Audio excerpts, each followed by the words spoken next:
I'm keeping time. So, with that said, anybody know what Corver coaching is or heard of it? Okay. All right. So, real quickly, just a quick synopsis. 40 years, been around. We're in 52 countries. We have 10,000 guys like me teaching all over the world. And what we try and do is just help people understand the game a little bit more deeply and assist organizations. We do that here locally. When I say locally, here in the US, my responsibility is the Southeast USA. And so we kind of go along clubs, state associations, ODP, colleges, and work with them in helping develop coaching curriculum and player curriculum so they can be more effective, okay? Making practice fun, you know, because sometimes we're out there and we're trying to figure out how to make a practice plan, and we kind of map it out and say, all right, here's the pathway. It's this many weeks. These things are going to be taught. These things are going to be mastered. These things are going to lead us into the next 6 weeks or next 12 weeks. And so we definitely have a way to develop and build a player from age 5 to 18. So with that said, we're just going to go through some things, but I really, really, really want to open up with prayer if it's okay. All right. So Heavenly Father, thank you for these blessings that we have together. Please bless the words that come out of my mouth, and bless these people for having the faith and the leap of faith and being in this organization and being here today to listen to all the speakers and all the potential that is here and taking that back into their own world. Bless them as they are leaving and travels and everything else, and help the rest of the days to be edifying to you. In Jesus' name, amen. All right, so with that, we might have a technical difficulty. I had it on screen. Yeah, you're on. Not on that one, though. Small background, okay? I don't look it, but I'm 62, all right? So I've been around a while, all right? So I've been through the original NASL. I've been through USISL. I've been through USL. I went to Mercer University, Macon, Georgia, Division I school, played there. Played afterwards in what is now USL, was USISL, same ownership, same everything back then. And then also coached college, UAB, Division I was on the women's side, okay? And then after that, a little bit of USL coaching. But I've been with Corver coaching for 24 years.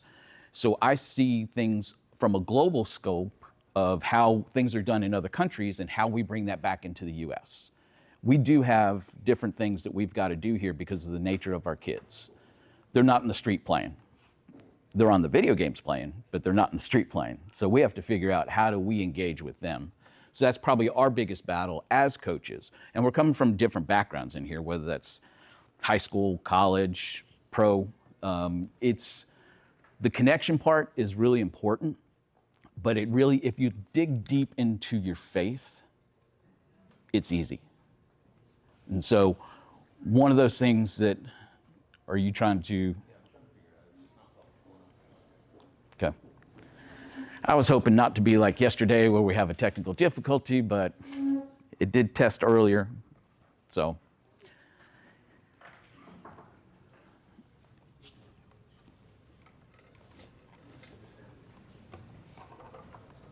Is it because the other one was already connected up there?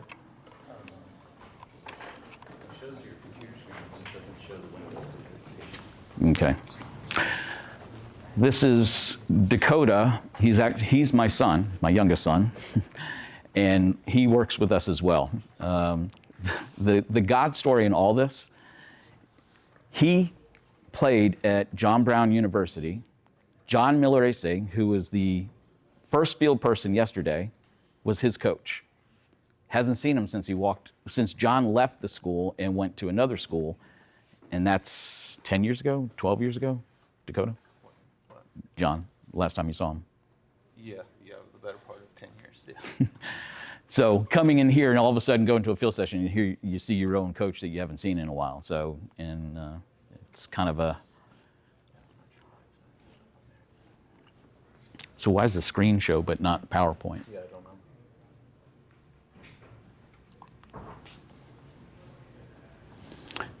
Shameless plug. Breakaway Stars is an online program that we have. We developed it.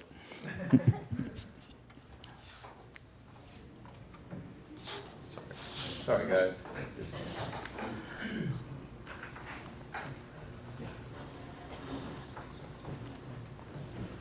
Or if you can email it to you up there and. Do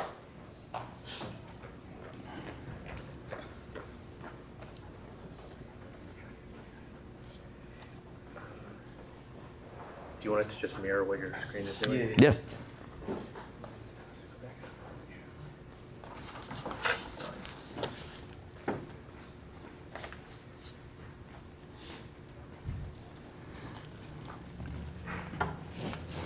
Anyway, while that's working, my task this morning, as I've been asked, is, the role of a coach.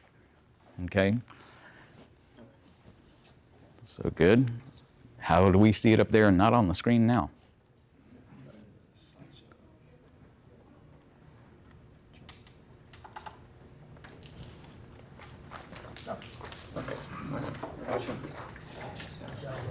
Good job. You figured it out.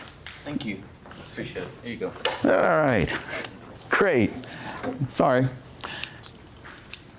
And oops, let's get mine on. All right. I'm going to go backwards. Dakota, will you take it back one? No.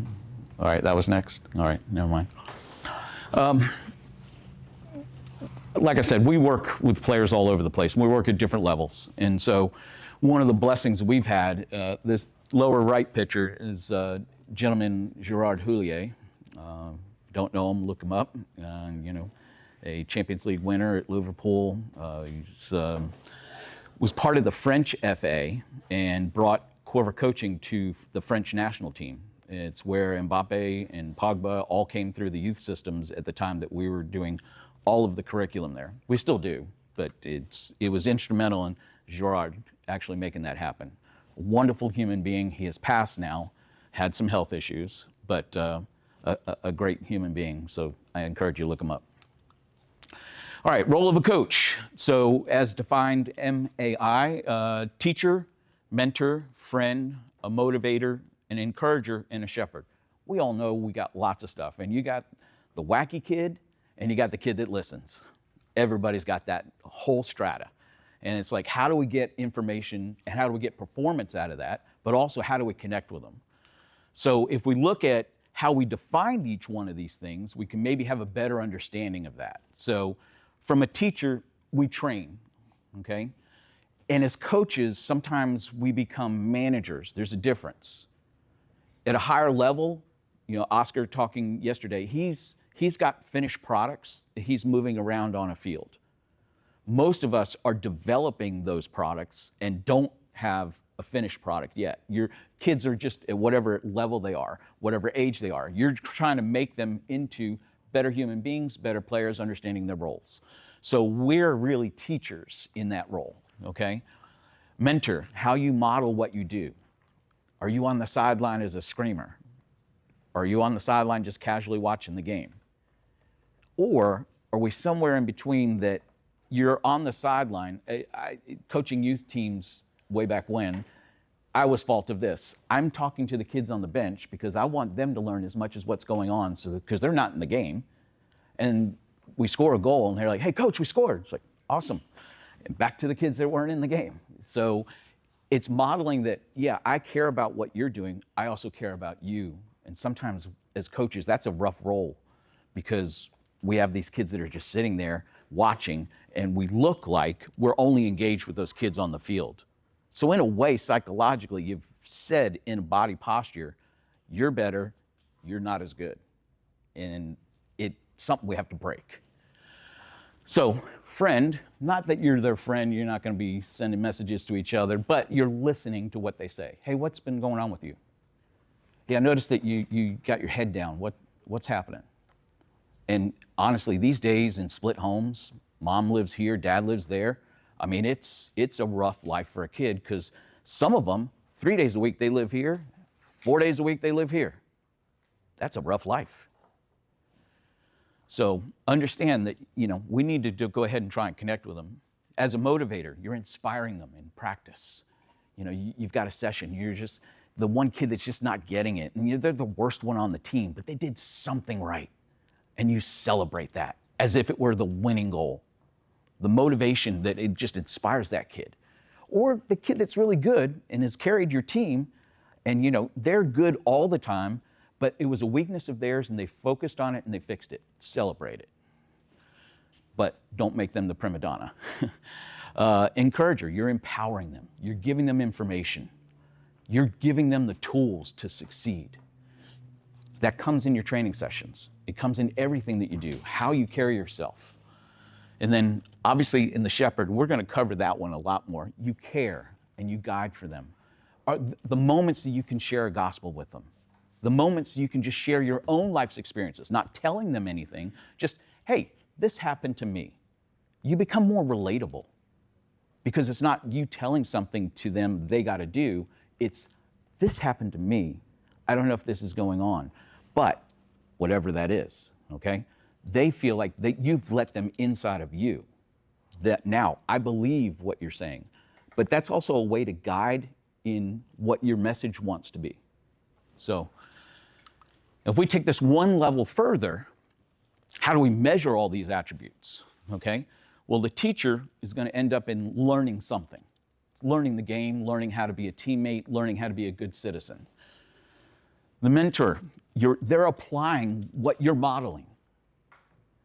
They want to be like you. Not that they want to shadow you and they want to be a coach. They notice the light inside of you and they want more of that.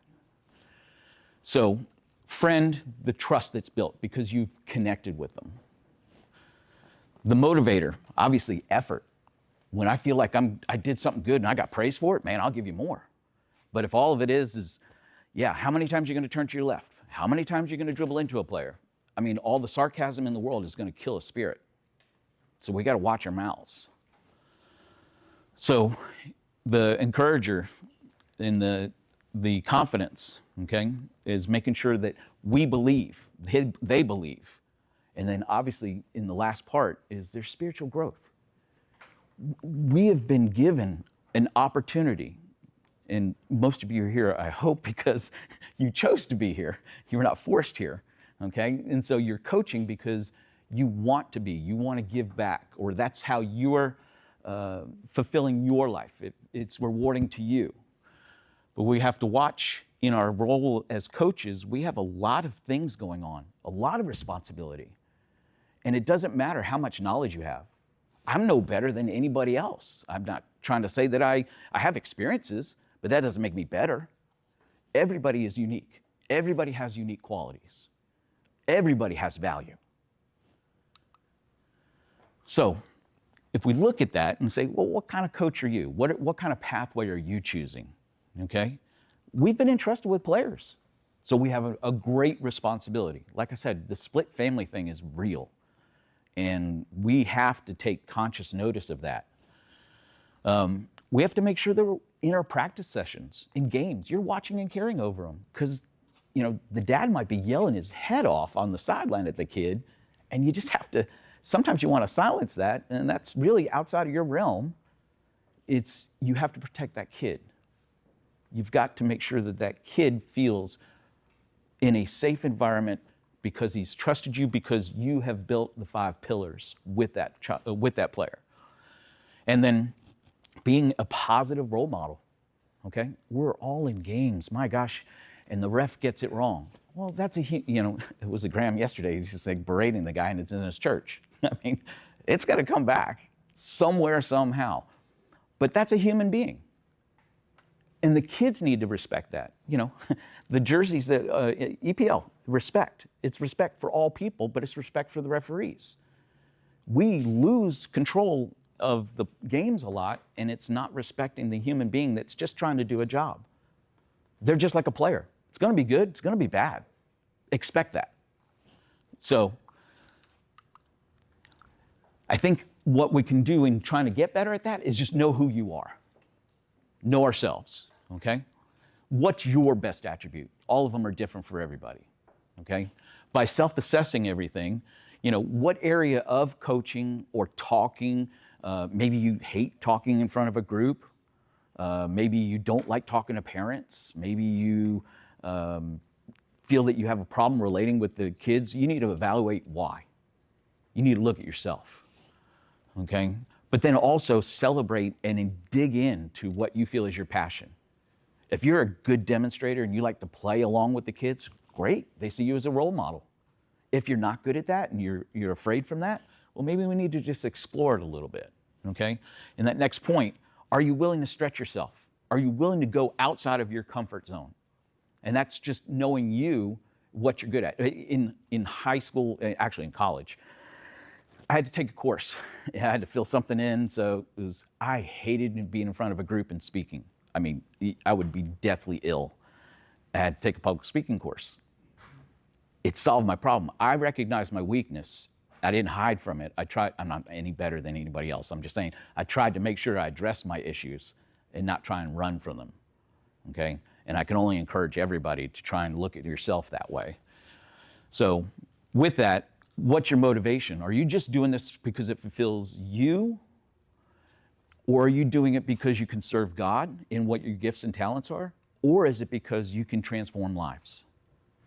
All are answers for yourselves.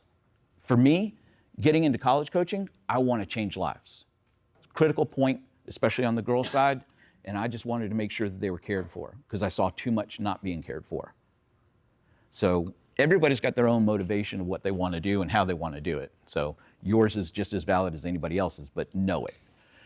And then can you keep course on transforming lives, especially in the heat of competition? That's the tough one. You know, we get in a game and it's rough and your player's getting battered and you want to yell at the ref and the parents are on the sideline. I mean, it's just chaos. And then the kids all of a sudden are getting out of control.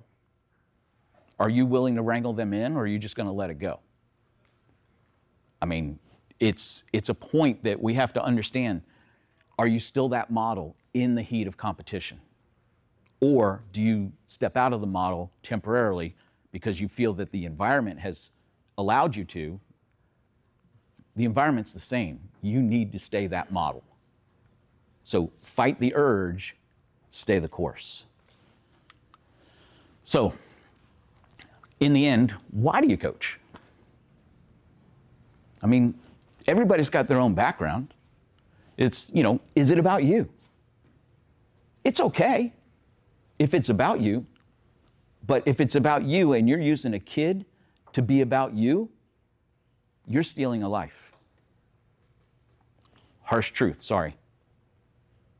Kids are on a timeline when they're born, and as coaches, we typically only get them till about 20. Beyond that, they're in college and everything else, so it's really 18, okay? So that clock's running, and if you wasted a season or a year of that kid's life because you didn't invest in it, I find that the biggest problem in coaching. I find that criminal, personally. That's just how my passion is about it. Can you facilitate God and make space for Him in transforming the lives of your players? Do you make room for God to speak in there? And I'm not saying you have to go out in Bible verses. It can be in the comfort of what you say and how you say it. It can be in how you treat them, how you respect them, not just yell at them. So, do you have the patience to forego a win for the transformation in a life? That one kid that you really don't want to put in the game, you know it's going to be a problem, and all of a sudden, there it is, it's a problem, but you are willing to let that game go because there was one thing you were trying to get out of that kid, whether it was the playing time or some task that you gave them. I just need you to make a run to the outside of the field, receive a ball, and deliver it to your teammate. If they do it one time, everything's been accomplished. But you don't understand the transformation in that kid. So much of, I was asked to do something, I know I'm not as good, I did it, and he said I did good. Oh my gosh, you think about what you've just done to that kid. They're on cloud 9. Yeah, you lost the game. They don't care, and you shouldn't either. It's about the lives, okay? And can you balance that competitive spirit to serve excellence unto God? Again, that sideline banter, that sideline attitude. Maybe it's training. I don't know. You had a bad day at work, and all of a sudden you're going to training. Or this is your job, and you just have had a bad day and you hate it. We've got all kinds. But, you know, we are serving him, and it's a blessing. This is a blessing. These are not normal things. We're able to come here, speak our faith, and go out on a competitive field and compete against other teams that are not faith-based. And by our actions and what we do, we will be judged. And that's just harsh reality. David was talking about it in Bangladesh. You know, it's not something you can throw out Bible verses. They measure you by what they see you do. Correct me if I'm wrong. Christians in other countries that are, you know, predominantly Muslim in Bangladesh, I didn't know that. And so with the Christians there, you know, they're judged as a different group. But their judgment is not who they are, where they go to church, and where they live. How do you act and how do you live? That's the judgment. So, can we do that in the competitive spirit of wanting to win a game, to wanting to change things, to make a better team? I'll be the first to tell you, I hate to lose. But if we lose, I have to look at, that's not the kid's fault. What did I do wrong in training? I've got to go back and self-assess. What was the problems I maybe created that didn't allow the success for the kid? So, as we look at, you know, coaching, the last one in that pillar, 5 pillars, is roles of a shepherd coach. Okay? Care for the flock that God has entrusted with you. Watch it over it willingly, not grudgingly, not for what you will get out of it, but because you are eager to serve God. Don't lord over it and the people assigned to your care, but lead them by your own good example. I'm not trying to just read verses to you. I want you to soak it in. And again, I've been entrusted to give the message, but I believe in the message. The Bible doesn't lie to us. Okay? It is our roadmap to life. Dig into it, know it, seek it. Everything else is easy. We will have trials and tribulations. We're going to have problems. But you can seek through those problems a whole lot easier. And that's that problem child on the field, or that problem parent, or that problem club. So I'm just asking, please dig in, read the Word, get in the Word. Life becomes easier. But you have a great responsibility as a coach. You serve children, you serve parents, you serve your community. Okay, one of the things I think was mentioned yesterday that got surprised when a team, it was Liberty, they went in and said, hey, the locker room was never as clean as it was in when another team came in. I personally believe, as a coach with a team, that team should walk into whatever environment it is, public park, whatever, and that thing should be spotless. And it shouldn't be the kids going, well, I didn't leave that trash, that's not mine. That's not our job. Your job is to serve. Somebody left something. Find the trash can and put it there. Leave it spotless, for we will be judged by what we do. How we live. We want to share more of our word. To do that, we've got to live that life. It goes that deep.